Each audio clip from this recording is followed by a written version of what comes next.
ইউনূস সাহেব আরও ৩-৪ বছর থাকুক দেশে, অ্যাটলিস্ট দেশটাকে সম্পূর্ণ স্টেবল করুক। ওনার একটা ভালো মানুষ, একটা ভালো কিছু করে নামুক। ডক্টর মোহাম্মদ ইউনূসকে সাধারণ নাগরিক হিসেবে অনেকদিনই চাচ্ছি, কারণ এখন দেশের সংস্কার প্রয়োজন। ২-৫ বছরে থাকলে হয়তো কিছু সে প্রমাণ করে দেখাতে পারবে, মানে তিনি একজন যোগ্য প্রধানমন্ত্রী হতে পারে কিনা। আমার কথা হলো, দেশ যে অবস্থা চলছে এভাবে চলতে গেলে দেশে আরও ক্ষতি হয়ে যাবে। একটা ওনা থাকে একটা ভালো একটা নির্বাচন করে দিই, এটাই জনগণের প্রত্যাশা, আর কিছু না। না না না, ওনার পদত্যাগ করলে তো দেশে আর একটা জটলা পাই দেবে। ওনার একটা ভালো মানুষ, একটা ভালো কিছু করে নামুক। এভাবে চলে গেলে তো ওনার একটা দুর্নাম হয়ে যাবে। আমি চাই উনি যদি মানে দেশের জন্য ভালো, দেশের জনগণের জন্য যদি ভালো কাজ করতে পারে, তাহলে মানে তিনি যতদিন থাকবে ততদিনই আমি চাই।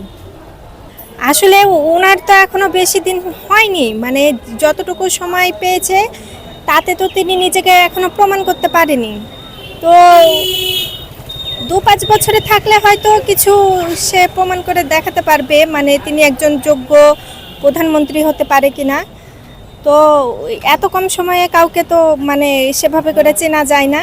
তো আমি চাই থাকুক ৫ বছরের মতো, দেখি মানে তিনি কেমন দেশের জন্য, দেশের জনগণের জন্য কাজ করছে।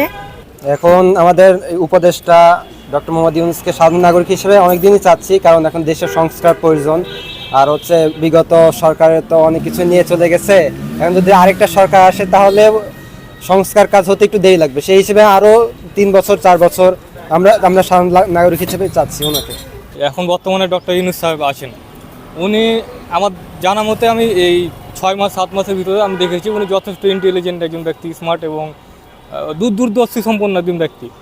ওনার বর্তমান এই 6 মাসে যে ডেভেলপমেন্টটা হয়েছে বাংলাদেশের বিগত 15 বছর আর হয়নি, সেভাবে হয়নি। আমি বলবো রেটটা খুবই কম। এই কারণে আমার মতে ভাই, আমি রাজনৈতিক প্রেক্ষাপট নিয়ে বলবো না, কিন্তু আমার মতে ইউনূস সাহেব আরও 3-4 বছর থাকুক দেশে, অ্যাটলিস্ট দেশটাকে সম্পূর্ণ স্টেবল করুক, এ পর্যন্তই। তারপরে আমার মনে হয় অন্য কেউ নিতে পারে তখন। আমার মতে ইনি আরও থাক 5 বছর মতন, আরও আমি ওনাকে চাচ্ছি যে উনি আরও থাক।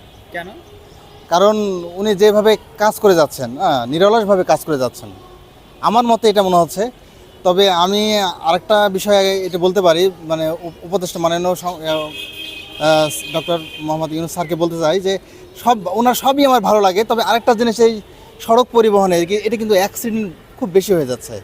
এইদিকে যদি একটু নজর দিতেন তাহলে আমার মনে হয় খুব ভালো। পুলিশ প্রশাসন এইদিকে খুব অতটা মনে হচ্ছে যে একটু কেয়ার নিচ্ছে না, যার জন্য এইদিকে চলাফেরা করে শান্তি পাচ্ছে না। কারণ আমি সাধারণ মানুষ হিসেবে বলতেছি, আমি বাইক না চলাচল করি, আর সাধারণ যারা চলাফেরা করছে ওরা কিন্তু মানে আমি সতর্ক থাকছি, কিন্তু ওরা সতর্ক থাকছে না, যার জন্য ওদের জন্য হয়তো আমি সতর্কভাবে থাকছি, কিন্তু ওদের গাড়ি এসে আমাকে লাগায়, আমি হয়তো পড়ে যাচ্ছি।